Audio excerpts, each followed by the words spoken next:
அஸ்ஸலாமு அலைக்கும் வீவர்ஸ். போர் வீரம்னா என்ன?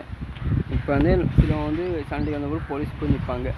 அது போர் வீரம்னு சொல்லலாட்டையும் அவங்க வந்து பிரச்சனை வேண்டாம் வந்து விலகி போகிறதுக்கு ஒரு அறிகுறி, அவங்களுக்கு எல்லாம் பிரச்சனை வந்துடக்கூடாது அங்கே போவாங்க. அதுக்காக வந்து நீங்கள் வந்து கோலத்தனம் வந்து சொல்லக்கூடாது. இப்போ அதுவரை கோலத்தனம் என்னென்னு பார்க்கறதுக்கு ஒருத்தனை முழுகலை குத்துறது, ஒருத்தனை நல்லா நம்ப வச்சு முழுகலை குத்தி போட்டு போகிறது வந்து அதை வேறு கோலத்தனம். இதுக்கு என்ன தன்மைன்னு நம்ம சொல்ல முடியாது. அந்த அளவுக்கு கோலத்தன்மை வந்து ஒருத்தனை நம்ப வச்சு அவனுக்கு ஆப்பு அடிப்பது தான். நம்ம வந்து ஒருத்தனை எதுக்குன்னு முடிவு பண்ணிட்டா அவனுக்கு நேருக்கு நேரம் எடுத்து அவனை கையில் ஒரு ஆயுதம் கொடுத்து நம்ம ஒரு ஆயுதம் வச்சுட்டு போர் செய்கிறது அது தைரியத்தன்மை, அது போர் வீரன்.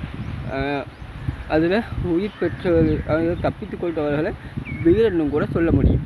அதை விட்டுட்டு நம்ம கோலத்தனமாக அவனை நம்ப வச்சு அவனை கொலை செய்கிறதோ இல்லை அவனை சொத்து மொழிவெளி செய்கிறதோ அது வந்து கோலத்தன்மை. அவனை நம்ம அடிமை மாற்றுறதோ அது கோலத்தன்மை. அவனுக்கே தெரியாமலே நம்ம ஒரு பிளான் பண்ணி அவனுக்கு அநியாயம் செய்கிறது வந்து கோலத்தன்மை. அது போர் வீரன்னு சொல்லலாம். வீரத்தன்மையும் இல்லை, அது வந்து இப்படி சொல்லணும் பச்சைந்தின்னு சொல்லலாம்.